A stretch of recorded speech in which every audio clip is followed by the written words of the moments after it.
Nous te bénissons ce jour, Seigneur, parce que tu nous as accueillis dans ta présence. Laisse, ô roi, que ta parole soit réellement cette denrée dont nous avons besoin pour notre vie, l'orientation et notre affermissement. Nos cœurs sont ouverts pour te recevoir et laisse que tout ce qui n'est point de toi soit ôté de ces lieux. Que l'odeur de ta connaissance soit répandue dans cette salle, dans le nom puissant de Jésus. Et que tous genoux fléchissent pour que toi, les maîtres des maîtres, la parole qui court avec vitesse, puisse t'élever, nous parler. En ton nom, Jésus, nous disons Amen.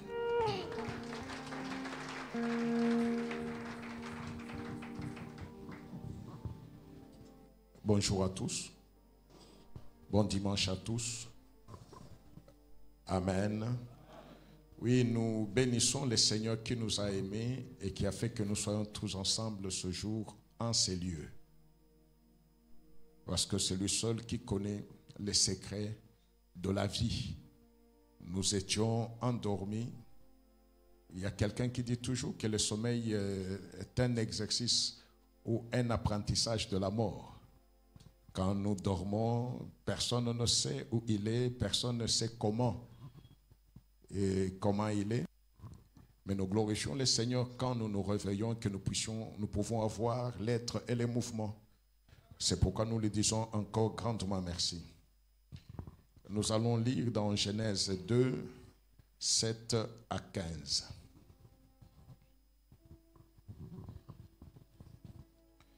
Genèse 2, 7 à 15, nous lisons au nom de Jésus.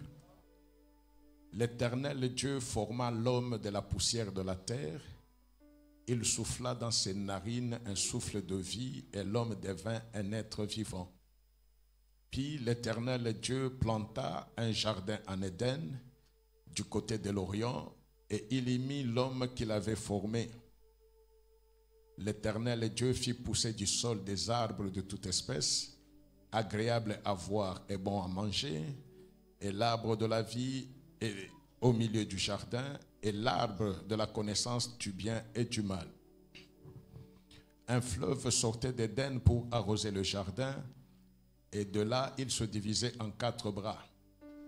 Le nom du premier est Pishon, c'est celui qui entoure tous les pays de Havila où se trouve l'or. L'or de ce pays est pur, on y trouve aussi les bdellium et la pierre d'onyx.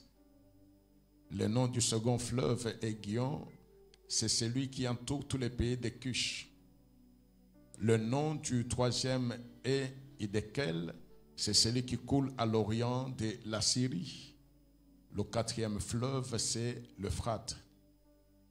L'Éternel Dieu prit l'homme et le plaça dans le jardin d'Éden pour le cultiver et pour le garder. Nous disons Amen. Est-ce que nous pouvons acclamer pour la gloire de notre Dieu? Après ce temps où nous avons passé la Pentecôte, mais cela ne veut pas dire que la Pentecôte est finie parce que le Saint-Esprit n'est pas rentré. Le Saint-Esprit non pas seulement qu'il est dans ce monde, mais il est aussi dans tous ceux qui ont reçu Jésus-Christ. Amen. C'est-à-dire que Pentecôte, la date, ok, c'était le jour où nous avons commémoré, mais le vent de Pentecôte est la vie de chaque jour pour les chrétiens. Nous avons dit que la fête de Pentecôte, c'est la fête de la moisson.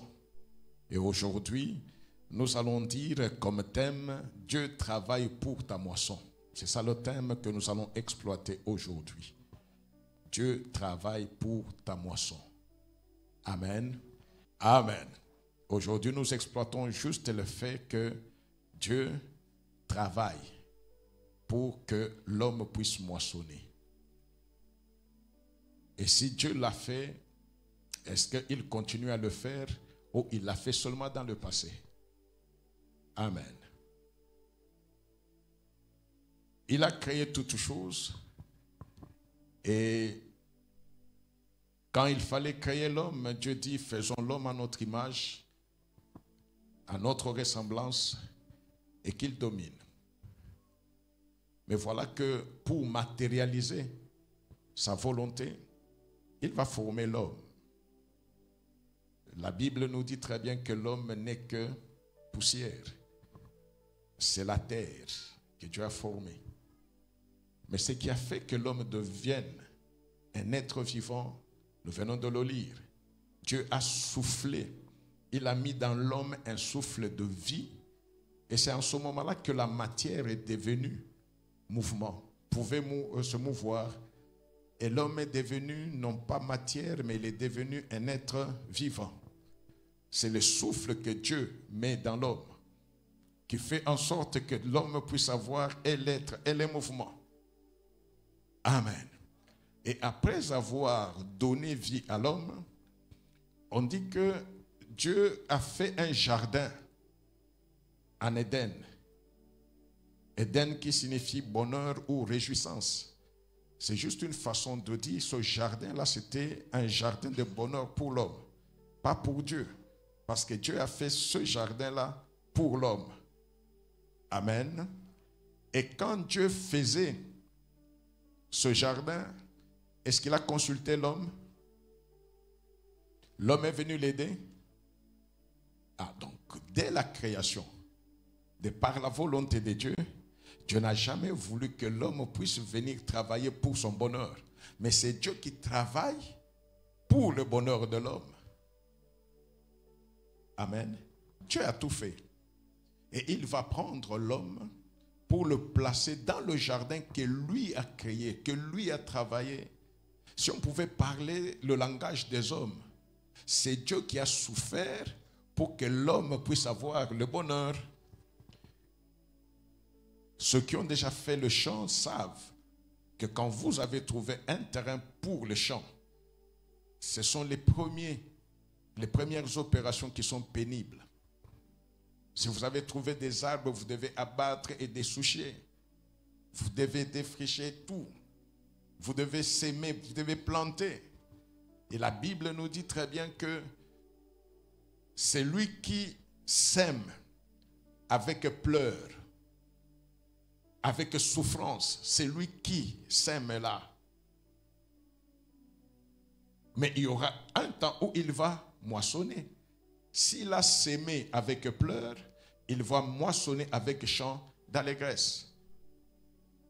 Et par la tradition, nous voyons que pour s'aimer, c'est très rare de trouver le voisin qui te dit « Je sais défricher, je vais t'aider à défricher ». Non. Mais vous trouverez le voisin pour moissonner. Défricher, non. Pour s'aimer, non, non.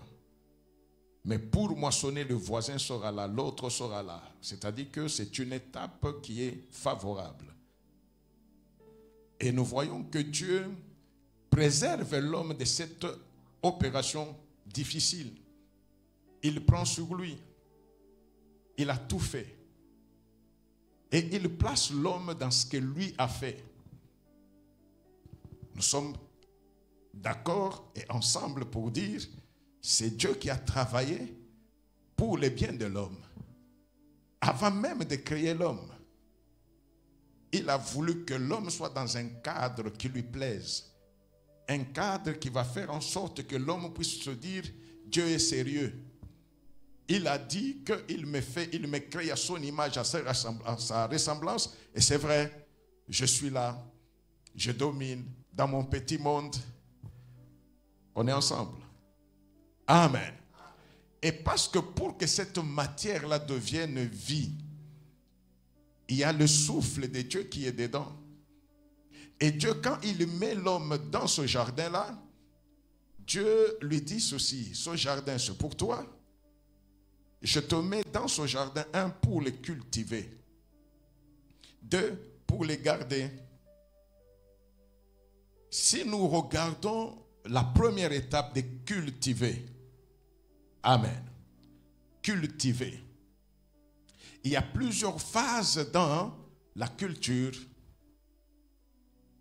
Celui qui veut cultiver doit chercher un terrain, doit faire tout ce qu'on a dit là, doit abattre, doit s'aimer, doit veiller à ce que les mauvaises herbes ne viennent pas étouffer. N'est-ce pas? Mais Dieu fait en sorte que dans la chaîne de culture, il fait tout ce qui est difficile, tout. il laisse la dernière étape de la chaîne. Et la dernière étape de la chaîne, c'est quoi? C'est la moisson. C'est ça la culture. Quand il le met Adam dans le champ, tout est déjà mûr. Adam n'a pas su comment prendre la houe pour cultiver. Non, la culture d'abord, la seule étape qu'il a connue, lui, c'était d'abord de faire quoi? De moissonner, de jouir des produits de la culture.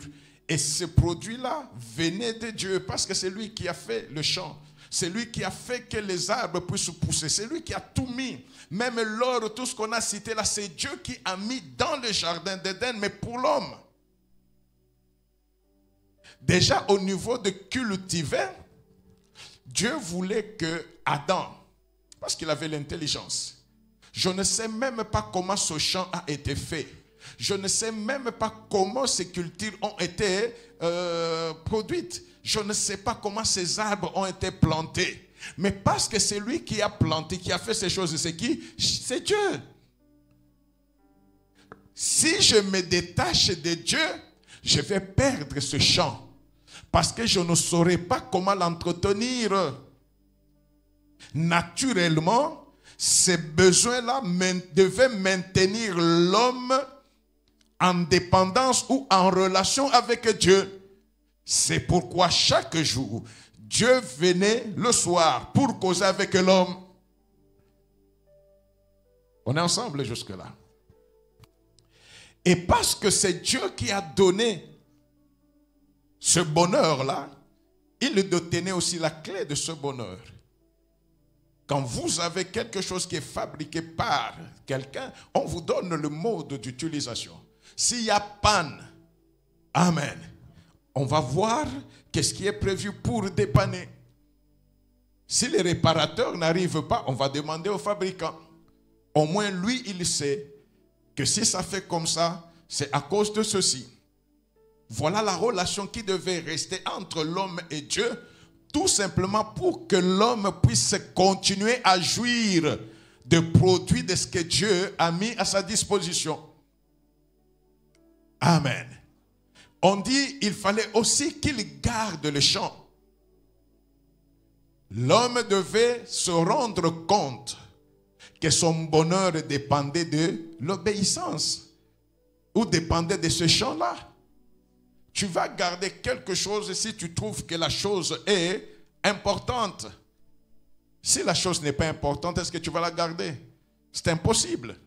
Donc c'était à l'homme de voir que ce jardin-là, que ce cadre-là était tellement important pour lui qu'il puisse aussi se battre pour que ce cadre-là ne lui échappe pas. Amen. La Bible dit ceci, celui qui a trouvé Jésus, c'est comme celui qui a trouvé un trésor. Un trésor.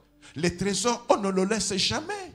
Et la Bible dit que quelqu'un qui a trouvé le trésor peut vendre tout ce qu'il avait pour payer le prix du champ dans lequel se trouve le trésor. Il fait ce sacrifice, pourquoi? Parce qu'il a trouvé que ce trésor-là vaut tout ce qu'il avait. Ce trésor-là, c'est le rêve de toute la vie. Et si Adam concevait ou trouvait que le champ, ce jardin-là était magnifique, c'était sa vie, il suivrait les orientations pour que ce jardin-là ne lui échappe pas. Amen. Amen. Parce qu'il sait que j'ai hérité de quelque chose dont je ne connais même pas la souffrance. Une vie de béatitude. Mais pour cela, il fallait qu'il suive ce que son Dieu lui avait prescrit. Cultiver, oui. Garder, oui. Mais il y a aussi la convention que nous sommes entendus. Ce champ, pour qu'il demeure à toi et qu'il produise. Voilà le secret. Tous les fruits du champ, tu peux. Sauf le fruit de l'arbre de la connaissance du bien et du mal. Dès que tu as touché, non mais en ce moment-là, tu ne seras plus ce que tu es. Tu ne pourras plus cultiver. Tu ne pourras plus garder le champ parce que tu y seras chassé. On est ensemble. C'est un deal, c'est ça le partenariat que les deux ont fait. Pour Dieu, ça ne pouvait pas poser de problème parce que l'homme, en termes de reconnaissance, il pouvait se dire na yokela yango pasité nzambe pesingai.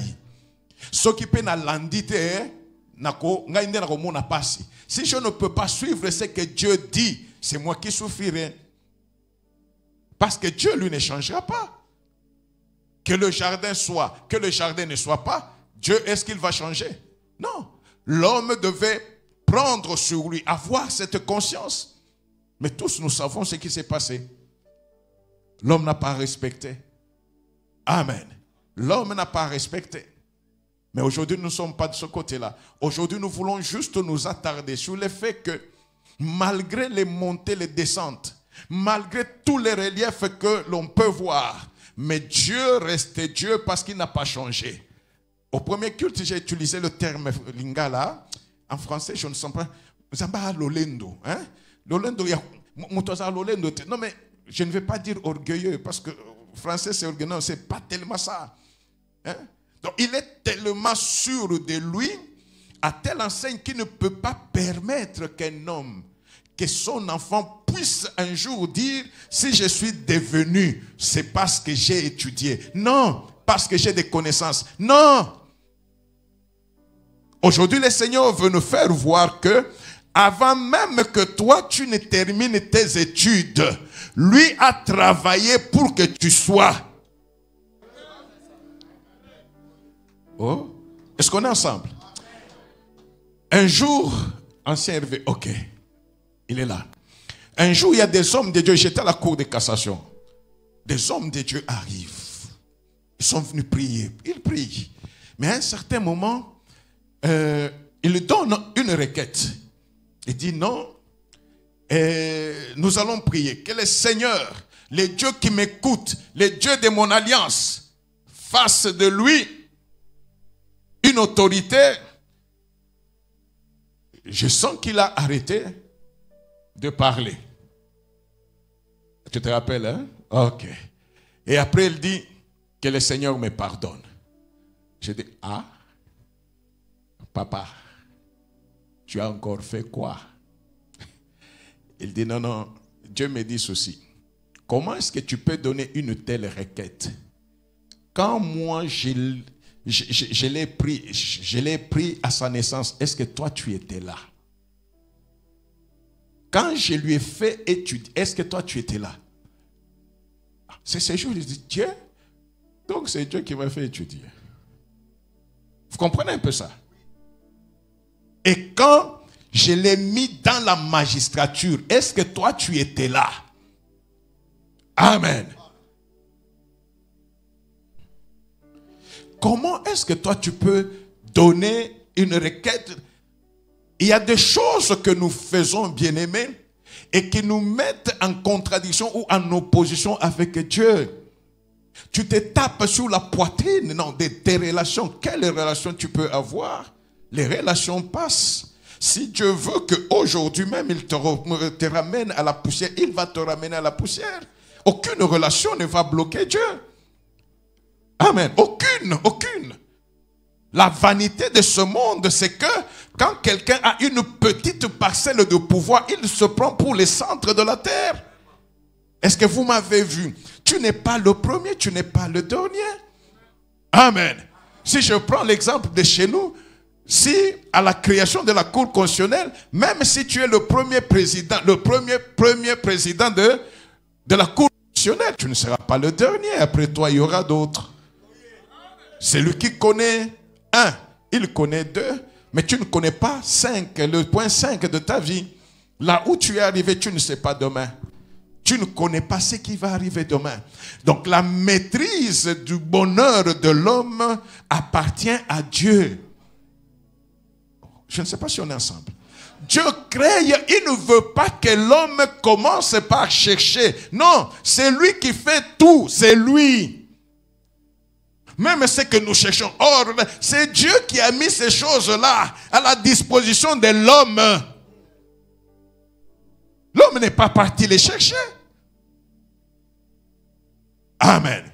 Mais pour que l'homme demeure dans ce qui est périn, dans ce qui peut durer, dans ce qui peut continuer, c'est cette relation avec Dieu.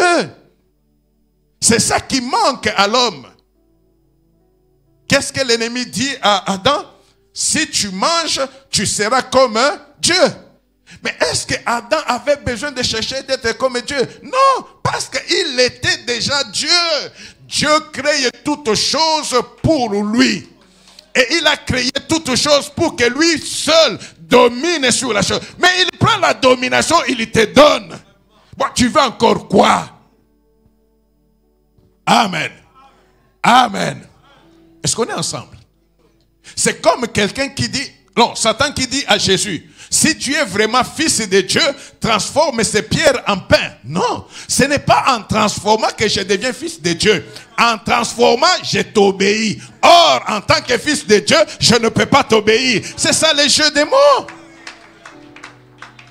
Si je n'étais pas fils de Dieu, tu ne m'appellerais pas comme ça. Tu ne m'appellerais pas. Tu as des problèmes avec ta femme, ton ami sait, il dit non, non, si vraiment tu es un homme, va faire ça. Et toi aussi, tu vas faire cela à ta femme. C'est-à-dire que tu n'es devenu homme que parce que ton ami a dit, tu fais cela pour lui démontrer que tu es homme. Or, si tu étais vraiment homme, quand il te dit, si tu es vraiment homme, dis, ah bon? Donc, tout ce temps-ci, tu ne me vois pas homme. Donc, aujourd'hui, là, maintenant, là, tu vas me dire ce que je suis.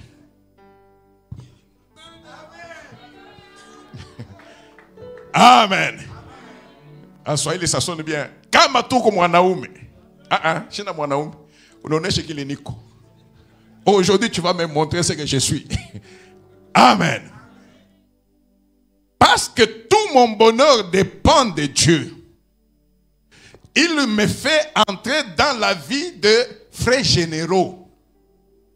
Écoutez bien, frères généraux. Vous savez que quand vous êtes dans les frères généraux, il n'y a pas de réserve. Amen. Je vois des blagues quelquefois. Je dis non, mais il y a des gens, quand tu as ton parfum, quand toi-même qui as acheté le parfum, tu veux mettre, peut-être toi, n'est-ce pas? Mais tu vois l'ami qui vient là, l'ami qui vient te prendre pour que vous veniez à l'église. Il dit, ma copine, tu as aussi ça? Ok. Quand elle prend, c'est comme si elle voulait chasser les moustiques dans la chambre.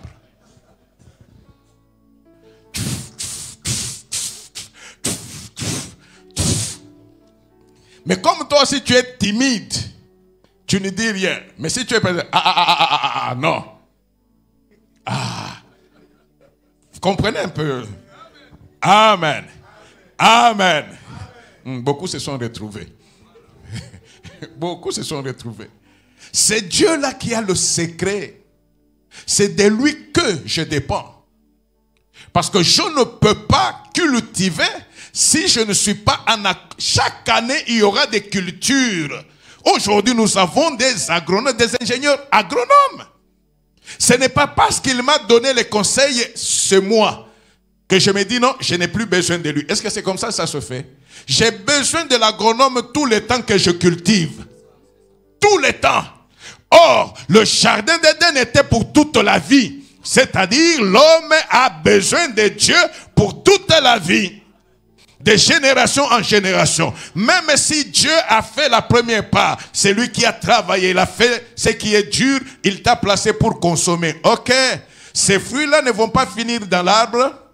Tu connaîtras le cycle. Il y aura un temps où il n'y a pas de fruits. Tu dois travailler pour attendre que les fruits viennent. Et ce temps-là, tu dois être instruit. Tu dois être entraîné. Et celui qui devait entraîner, c'est qui? C'est Dieu. Vous savez, souvent quand je lis l'histoire du fils prodigue, c'est ça l'erreur du fils prodigue. Et c'est ça aussi qui tue les fils à papa. Oui, oui. Les fils à papa. Vous connaissez les fils à papa? Nous avons tout. Ok. C'est bien de jouir des biens de ton père tant qu'il est là. Ok. Mais c'est mieux d'être au pied du Père pour qu'il te dise comment il a eu. Comment il a eu, parce que le jour où le Père ne sera pas là, tu sauras comment perpétuer. Amen. On a vu l'histoire au Katanga, par exemple, avec la Gécamine. Avec la Gécamine. Tu connais quelque chose, Miguel? La Gécamine, on donnait à ces gens-là tout. Je dis bien tout. Même les papiers hygiéniques. Tout. Un agent Gécamine, surtout les cadres, il ne connaît pas ce que c'est que le marché. Il ne connaît pas. Mais quand la crise a visité la Gécamine, il n'y a plus de provisions. Les pojos partis.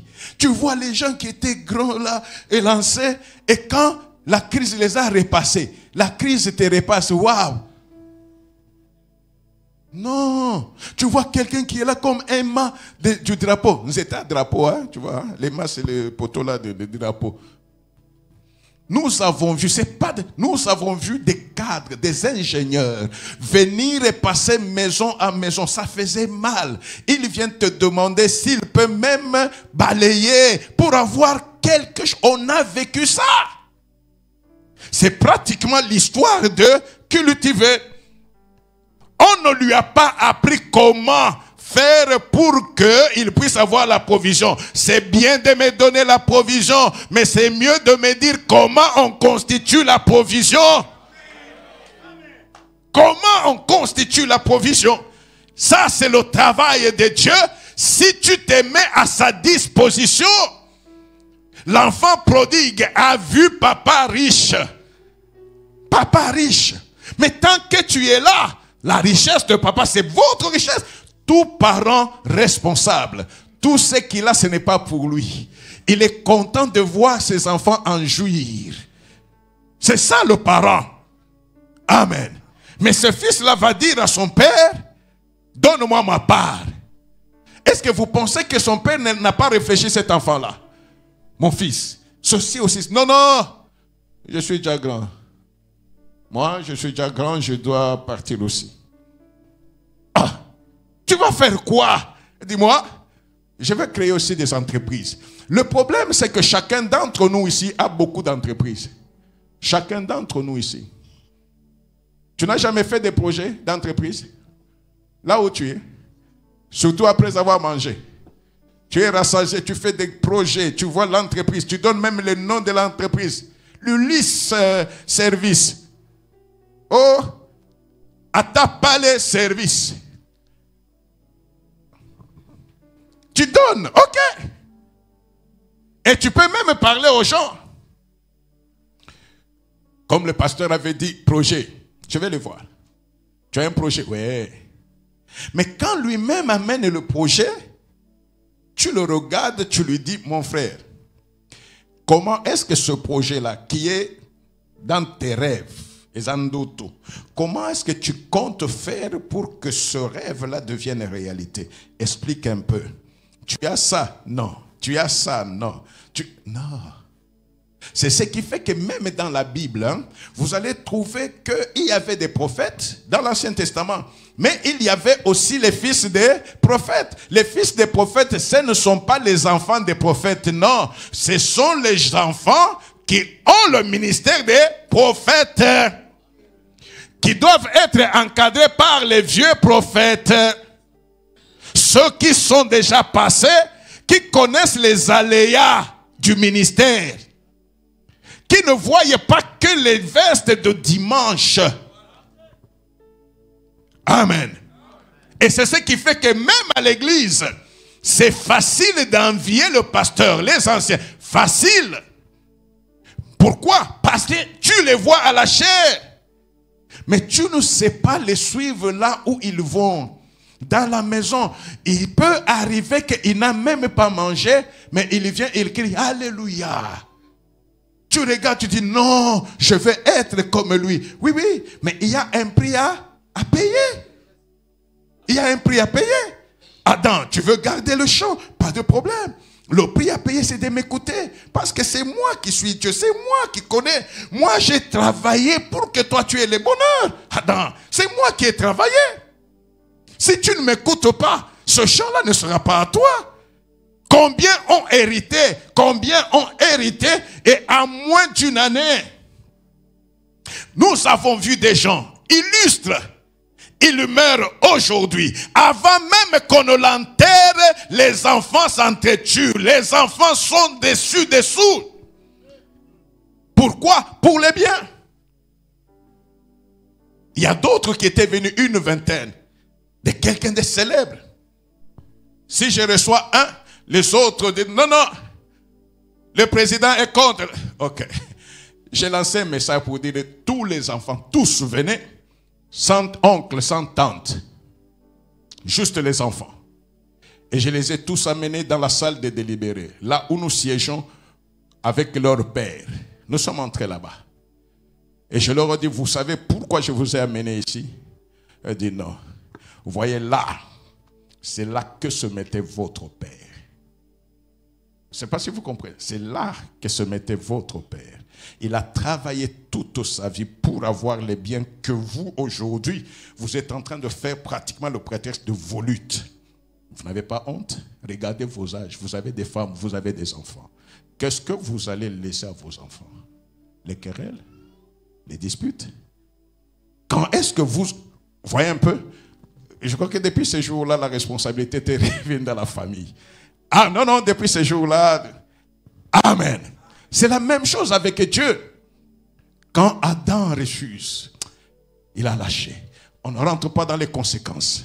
Amen.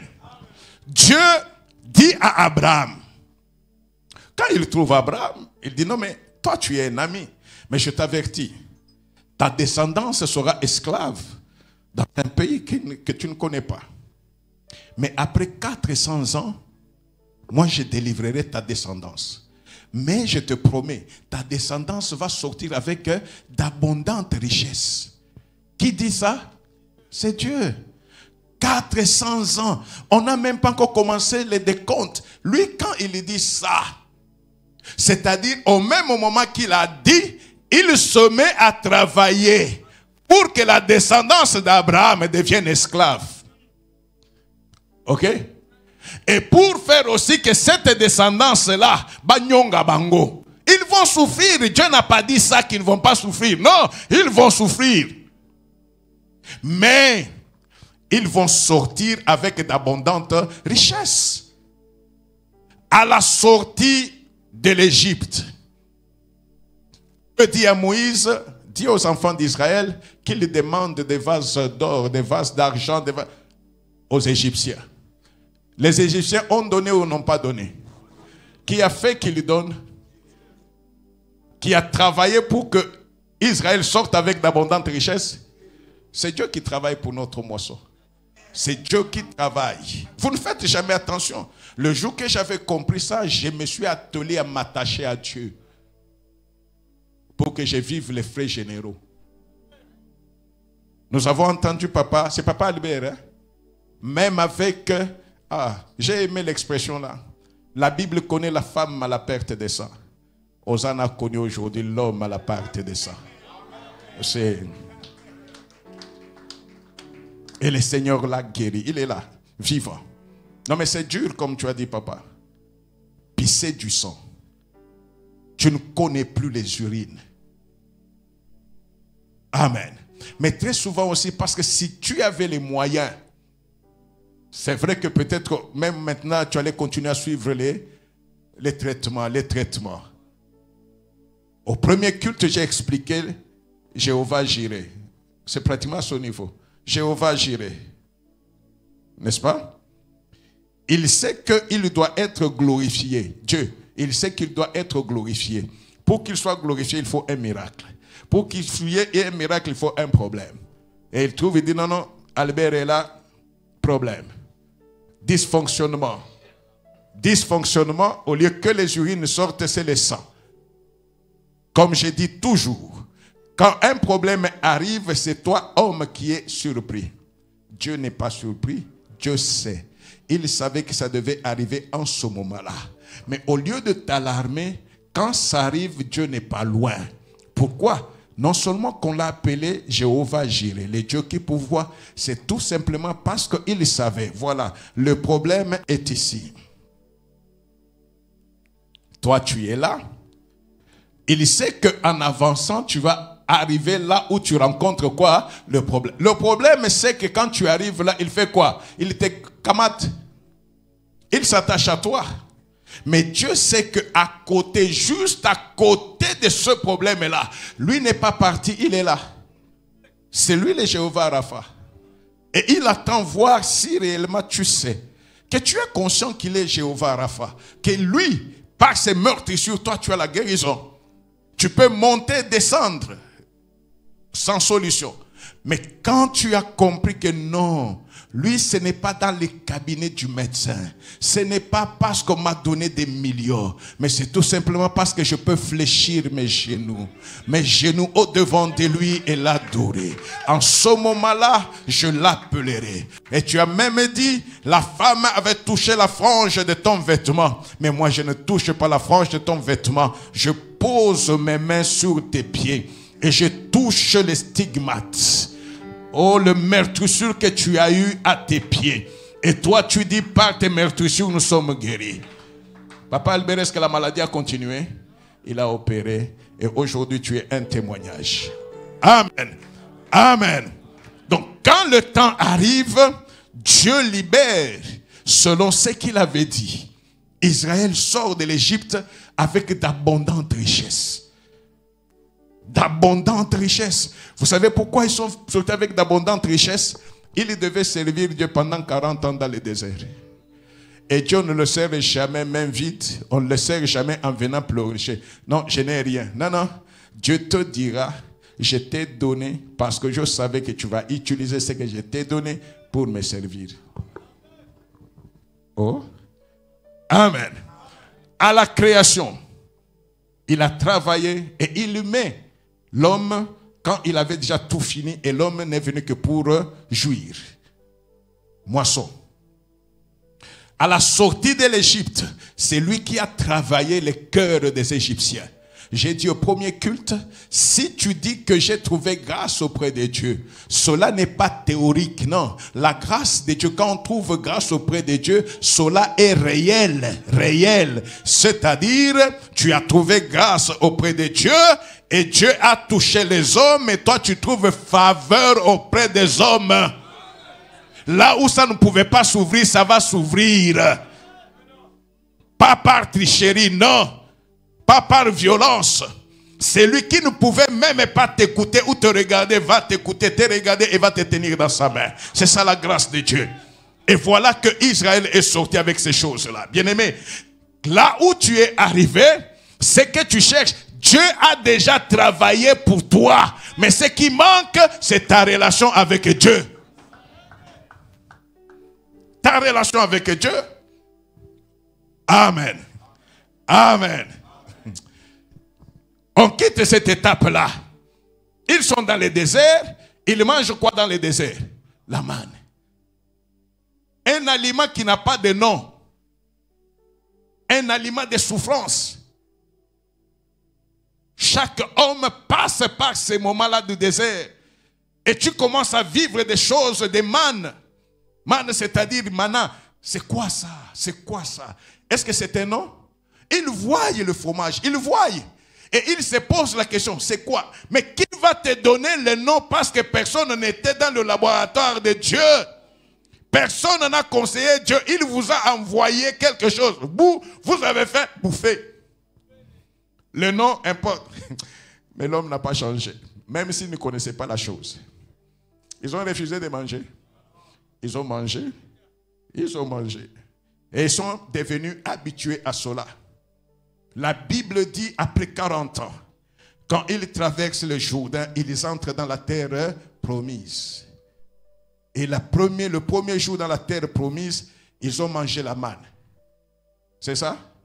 Dès qu'ils sont entrés dans la terre promise, ils ont seulement traversé le Jourdain, la manne s'est arrêtée, la manne ne pouvait plus tomber. Pourquoi? Parce qu'ils sont dans la terre promise. Et la Bible dit, la manne s'est arrêtée. et ils ont mangé les fruits du pays. Donc, ils sont entrés à Cana au moment de la moisson. Amen. Dieu les fait entrer au moment de la moisson. Encore et toujours. Ils sont entrés au moment où ils ne pouvaient pas arriver. Ah! Ces fruits, ils seront mûrs quelques jours. Non, non. Ils entrent et trouvent les fruits mûrs pour être consommés. Dieu travaille. C'est comme Dieu n'a pas changé dans sa tactique. Il n'a pas changé. Il ne peut pas changer. Amen. Nous allons vite. Et pour l'Église, Christ a tout accompli. Ok. Il doit partir sans partir. Mais pour cela, amen, il veut être le second Adam véritablement.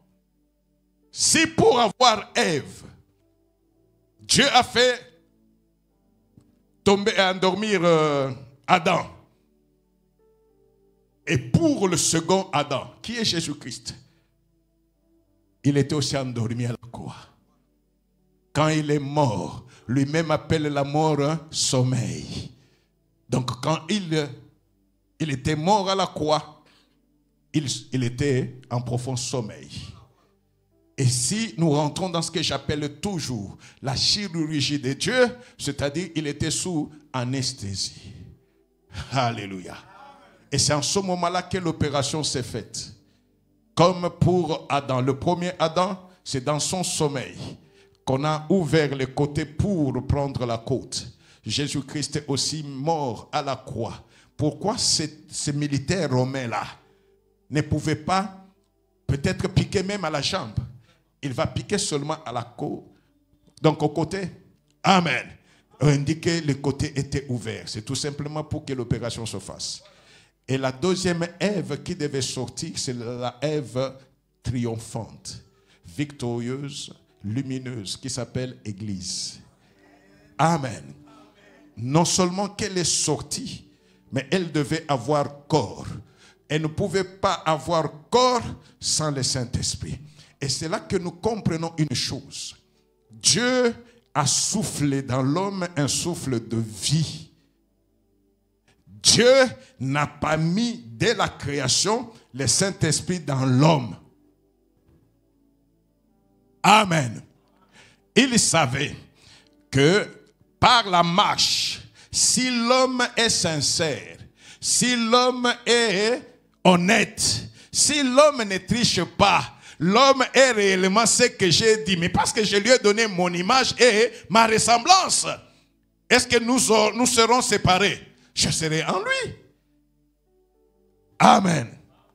De la même façon, Jésus sur la terre, il savait qu'il faut que je m'en aille, mais que le Saint-Esprit vienne. Mais il y a un travail qui devait être fait. Il est avec les disciples. Qu'est-ce qu'il fait avec les disciples avant de les envoyer pour aller annoncer la bonne nouvelle dans des villes où lui ne serait pas arrivé? Il a fait quoi? La Bible dit que Jésus a soufflé sur les disciples. Recevez le Saint-Esprit. Parmi les disciples sur lesquels il a soufflé, Judas était là ou bien il était parti au marché? Amen. Amen. Judas est là. Ce qui fait que recevez le Saint-Esprit. C'est juste pour dire, le temps vient où le Saint-Esprit va vous conduire. Mais maintenant, allez avec ma grâce, allez annoncer, parce que votre temps n'est pas encore arrivé. Amen. Amen.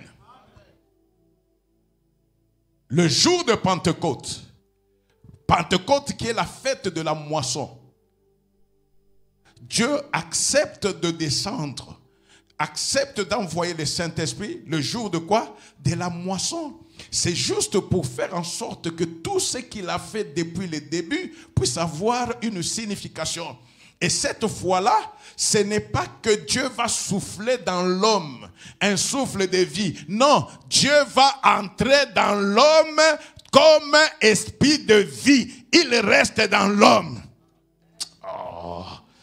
Et en ce moment-là, Ce que Adam a connu, je ne peux pas le connaître, je ne peux pas l'envier. Adam avait un champ visible. Amen. Moi, je n'ai pas un champ visible. Moi, j'ai un corps. Moi, j'ai un Dieu. Mon jardin d'Éden s'appelle Jésus-Christ. Jésus-Christ. Colossiens 2, 10 te dit ceci. Vous avez tout pleinement en lui. En lui qui? Si j'ai besoin du bonheur, c'est dans Jésus. Ce que le chrétien doit comprendre, c'est ceci. Pour percer dans la vie, les mécanismes de percée ont été élaborés par Dieu avant même que tu n'aies besoin de percer. Et il a placé cela, ta percée a été placée dans qui? Dans Jésus. Dans Jésus. Amen. La guérison là dont tu as besoin, on a suivi les témoignages. Le premier culte avait ce genre un autre type de témoignage. Le deuxième culte, c'était d'autres, ça touchait, hein, les deuxième culte, soit. Amen. C'est pour dire ceci. Même s'il y a des déclenchements, des règlements de pépettes, et Fungwami est lâché, pas de problème. C'est lui-là qui est alpha et oméga. C'est lui qui est le seul qui peut guérir.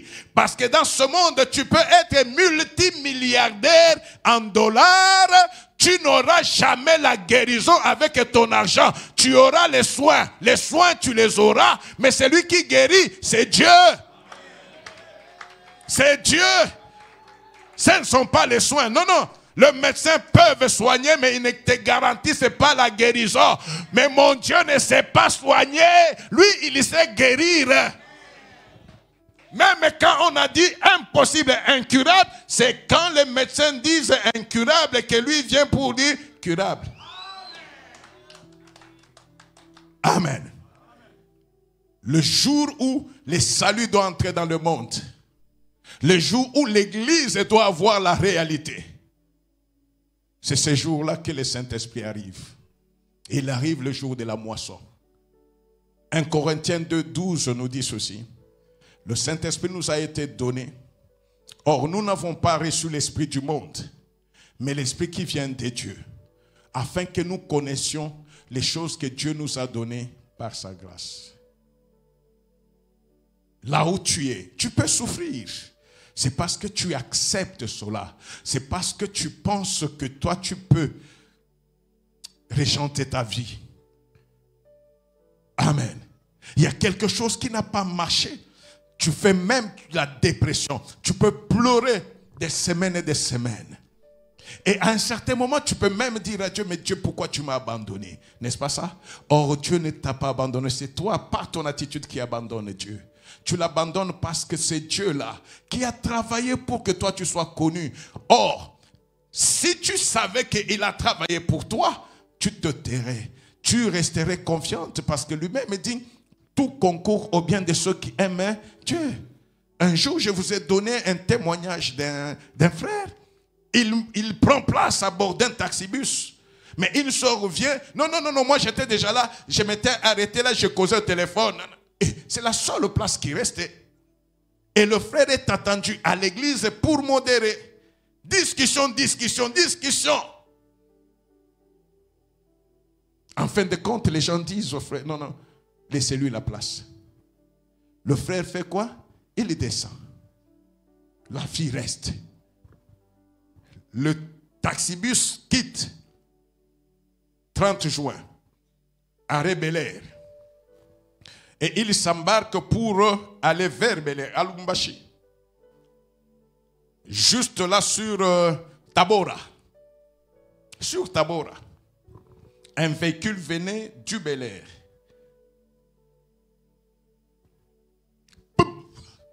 Le véhicule est entré exactement là où était la fille. Elle est morte sur le champ. Et c'est à quelques 50 mètres des arrêts. C'est juste là. Le frère qui est encore aux arrêts, qui accourt, qui arrive, qui trouve que c'est seulement là où il était assis. Là où il était assis. Amen. Amen. Lui qui était amer, Lui qui regrettait, comment Dieu, je vais à ton service. Comment tu peux permettre des embrouilles comme ça? Dieu n'est pas bête. Dieu n'est pas imbécile. Dieu prépare ton bonheur, mais c'est toi qui refuses de te mettre à la guidance de Dieu. Il sait. Tu peux commencer à partir. Je veux être honorable, je veux être député, sénateur. C'est ça la chanson du moment. Mais Dieu regarde. Il veut te faire très grand, mais pas au Parlement. C'est Dieu qui a ton secret. Même si tu es populaire comme tout, Dieu seul fera en sorte que tu ne passes pas. Corromps les députés ou les provinciaux comme tu veux, l'argent va partir, mais tu ne passeras pas. Pourquoi? Parce que c'est lui qui travaille pour ton bien. C'est lui qui travaille pour ton bien. C'est lui. C'est lui. Il y a même des choses qu'on peut mettre sur ta table. Tu aimes manger cela, mais tu touches, tu sens que ça n'a pas une bonne saveur. Ne force pas, laisse. Dieu seul sait. C'est Dieu qui sait ce qu'il est en train de faire. Tu vas te court-circuiter à cause de la honte ou bien de la gêne des gens. Si je ne fais pas ça, Bakoloba, qu'il lobe. Qu'il lobe. C'est leur travail de lober. Est-ce que toi tu vas changer l'homme? Tu fais, on parle. Tu ne fais pas, on parle. Alors fais. Où est le problème? Amen. Ce qui est important aujourd'hui, c'est de savoir que Dieu travaille pour ton bonheur. Mais si tu dépends de lui, en ce moment-là, tu vis ce bonheur-là. Je peux vous assurer une chose. S'il y a une vie facile sur la terre, c'est la vie avec Jésus. Pourquoi? Parce que vous êtes en lui et vous trouvez tout. Vous trouvez tout en lui. En lui, vous trouvez tout. Amen. Donc, je ne sais pas si on se comprend. Vous trouvez tout en lui. Mais le problème avec nous, surtout les intellectuels, tu connais, tu sais, ils vont te démontrer des choses. C'est illogique. Oui, la logique de Dieu n'est pas la logique de l'homme. Quand tu comprendras la logique de Dieu, c'est que tu n'es pas dans la logique de Dieu. Amen. Amen. Au premier culte, j'ai donné l'exemple du commandement militaire. J'étais même content que quelqu'un, un jour, il me répète, il y a 7 semaines ici, il me dit, donc il est quand même à la page.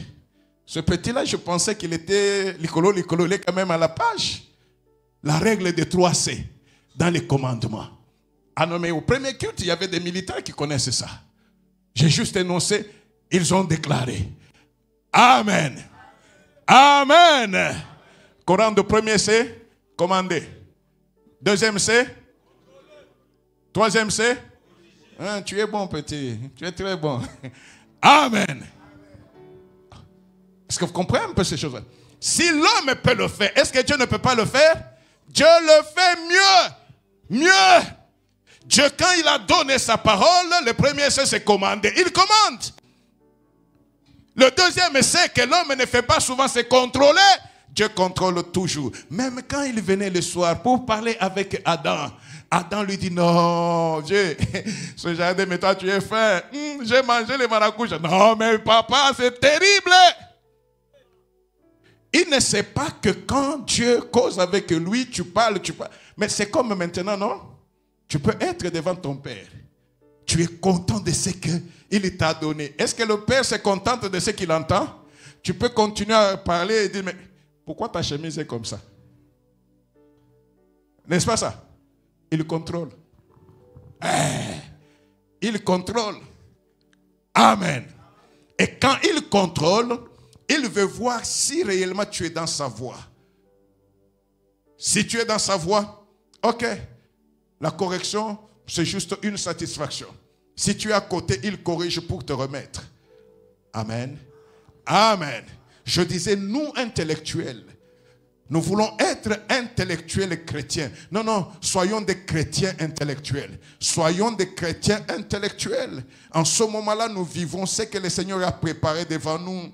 Ce que le Seigneur a préparé devant nous. Bien-aimés, nous sommes le dimanche, c'est le quantième aujourd'hui? 26 mai. Ok. Le lundi 27 mai, il y a des choses pour ta joie que tu as préparées. Mais il attend seulement ton attitude aujourd'hui. L'attitude non pas attachée à ce que TikTok a dit. Pas à ce que Twitter a dit. Je ne veux pas citer le nouveau nom. À ce que Twitter a dit. Twitter est devenu quoi? Il est devenu quoi? Est-ce que c'est normal? Vous voyez le monde, comment ça nous fait? Il y a quelque temps, quand on dit X, c'est honteux. N'est-ce pas ça? Mais ils vous font prendre cela et vous en êtes même fiers. Twitter, ça ne suffisait pas. On vous dit ça devient maintenant X. Et toi là, pour dire j'ai un compte Twitter, tu ne dis plus un compte Twitter. Tu dis tu as un compte de la honte. Je ne sais pas si vous voyez les manèges. Nous ne sommes pas là aujourd'hui. Amen. Oh, est-ce qu'on est ensemble? Est-ce qu'on est ensemble? Je n'ai pas dit à quelqu'un d'aller supprimer, d'aller quitter. Non, non. Tu es dans X, reste dans X. Reste dans X. Est-ce que c'est mon problème? Aujourd'hui, parce que je sais que si je fais telle loi économique, je marche. Mais ce que je ne sais pas, c'est que même si je connais la loi économique là, mais il y a aussi l'ordre économique de Dieu. C'est cet ordre économique qui sous-tend toutes choses. Amen. Voyez les coronas, les médecins, les ceci, les savants. Ils sont entrés et ils ont vu l'Afrique en pleurs. N'est-ce pas ça? Ils ont vu qu'en Afrique, il y aura des gens qui vont mourir comme des mouches. N'est-ce pas ça? Et qu'est-ce qui est arrivé réellement? Rien. Rien. Rien. Parce que dans la programmation de Dieu, il n'y avait pas ce schéma-là. C'est ce que Dieu fait qui arrive. Oh, c'est ce que Dieu fait qui arrive. C'est sûr qu'ils ont envoyé des choses pour la mort. Mais Dieu a transformé ces choses pour la mort en choses de vie. Ça nous a donné beaucoup d'immunité. Aujourd'hui, chez vous aux États-Unis, on commence à refuser que ceux qui ont été vaccinés puissent donner leur sang pour la transfusion. Oui. Est-ce que c'est normal? Et pourtant, c'est le même monde qui a poussé les gens à avoir le vaccin. Ah, Dieu est bien. Dieu il est bien. Moi, j'avais ma carte de vaccin. Moi, carte de vaccin. Je passais partout dans le monde. Ok, vacciné, oui. Vacciné dans les papiers.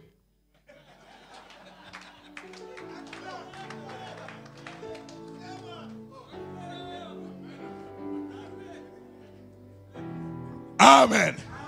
Amen. Non, je ne sais pas si vous comprenez ces choses-là. Dieu travaille tellement pour l'homme, mais l'homme a son attention ailleurs. En Jésus-Christ, le Saint-Esprit qui entre en nous, c'est Dieu qui entre dans l'homme. Ce n'est plus un souffle de vie, non, c'est Dieu tout-puissant qui entre dans l'homme pour que l'homme soit conduit par lui. Amen. Écoutez, Dieu prend Moïse. Josué reste. Même si Josué a vu Moïse, mais Josué n'avait pas encore d'alliance avec Dieu. La première fois que Dieu parle à Josué, il lui parle après la mort de Moïse. Et il lui dit les paroles en référence de Moïse. Amen. Amen. Josué, serviteur de Moïse.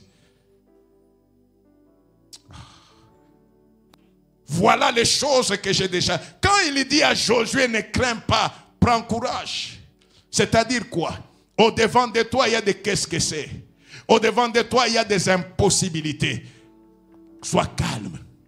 Moi, je ne marche pas avec vous ensemble. Je vous ai déjà précédé et après je viens pour marcher avec vous. Les terrains que vous allez affronter, je le connais. Je l'ai maîtrisé, je l'ai remis entre vos mains. C'est pourquoi, Josué, fais tout ce que tu veux, mais écoute-moi, que ce livre de la loi, Josué 1:8, que ce livre de la loi ne s'éloigne point de ta bouche. Médite-le jour et nuit pour agir fidèlement selon tout ce qui est écrit, car c'est alors que tu auras du succès dans tes entreprises. Oh! J'ai fait le marketing. J'ai occupé toutes les télévisions. Le succès ne viendra pas. Le succès que tu peux avoir, c'est un trompe-l'œil. Pour un temps, et après, tu vas descendre en dessous même de là où tu étais. Voilà là d'où vient le succès.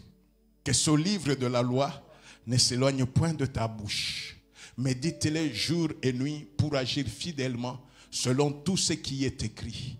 Car c'est alors que tu auras du succès dans tes entreprises. C'est alors que tu réussiras.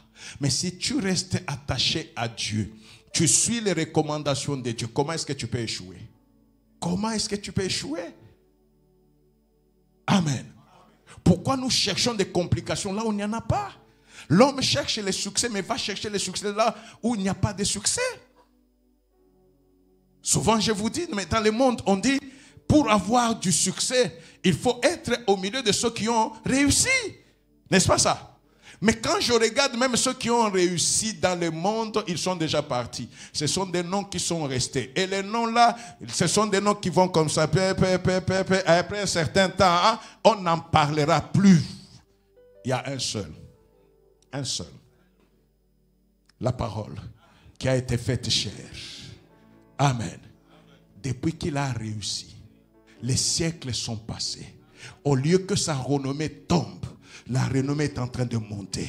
Alors, au lieu de suivre l'homme qui va disparaître, les principes économiques qui vont disparaître, moi je suis les principes qui n'ont jamais tabi. Ces principes-là ne s'affaibliront jamais. Ces principes-là ne seront pas remplacés. Ils ont fait des preuves de génération en génération. Ce qu'il dit, il le fait. Ce qu'il promet, il le réalise. Et pourquoi toi qui te dis chrétien, tu as lu des livres, tu peux nous donner des citations des livres, mais pourquoi tu ne lis pas la Bible? Pourquoi tu ne lis pas la Bible? En quoi est-ce que tu es chrétien? Bien-aimé, laisse-moi te dire ceci. Ce que tu es, c'est la grâce de Dieu. Demain ne t'appartient pas. Si tu es arrivé là, Dieu a voulu que tu arrives là. Et si nous écoutons cette parole, c'est lui qui a voulu que nous écoutions. Amen. Dieu n'a jamais surpris quelqu'un. Dieu avertit. Dieu prépare. Avec amour pour te dire, mon enfant, mais tu vas sur un mauvais chemin. Dans Pierre, on dit ceci, sentez votre misère. Pleurez pour votre... Comment l'homme peut être incapable? Il vit comme si tout était à lui. Non, bien-aimé. Regarde en arrière. Le Seigneur t'apprendra.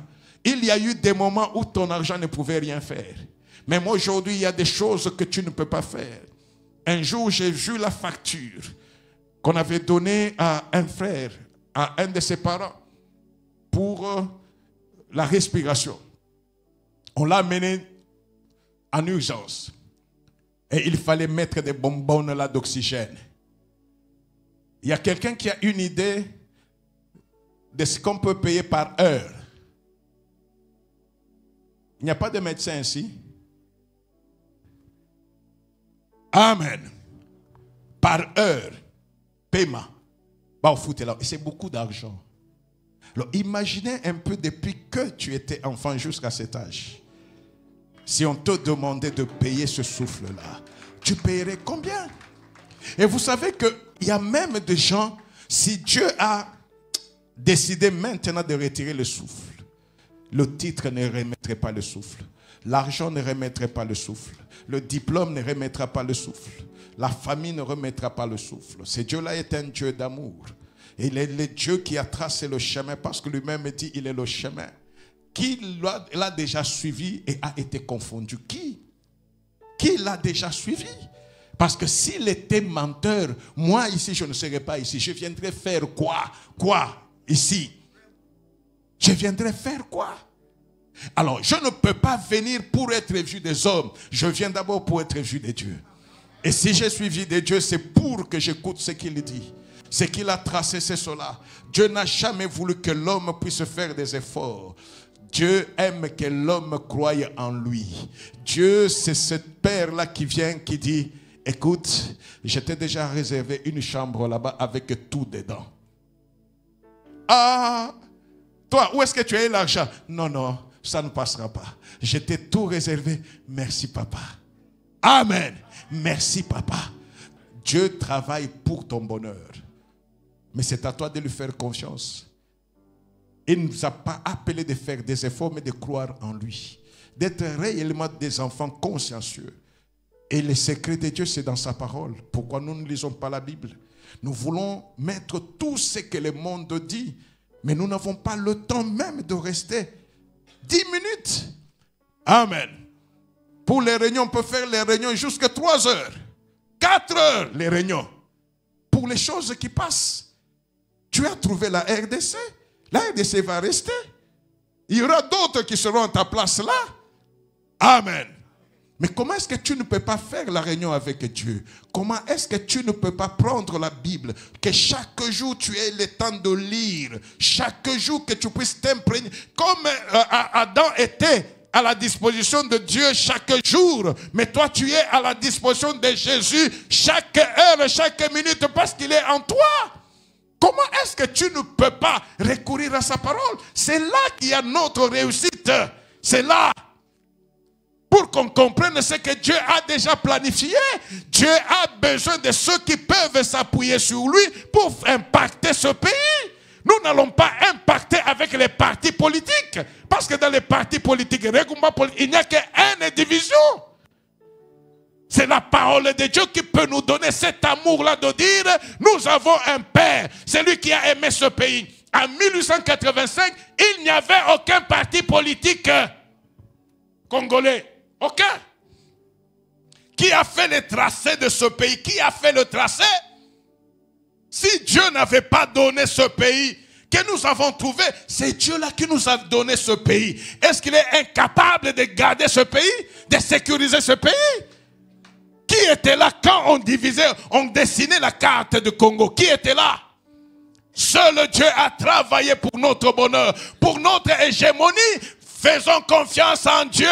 Faisons-lui confiance. Faisons-lui confiance. Il fera en sorte que sa main soit sur ce pays.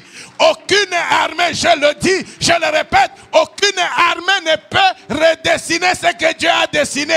Il n'y en a pas. Il n'y en a pas. Amen. La force appartient à Dieu. La victoire appartient à Dieu. Bien-aimés, rentrons à la base.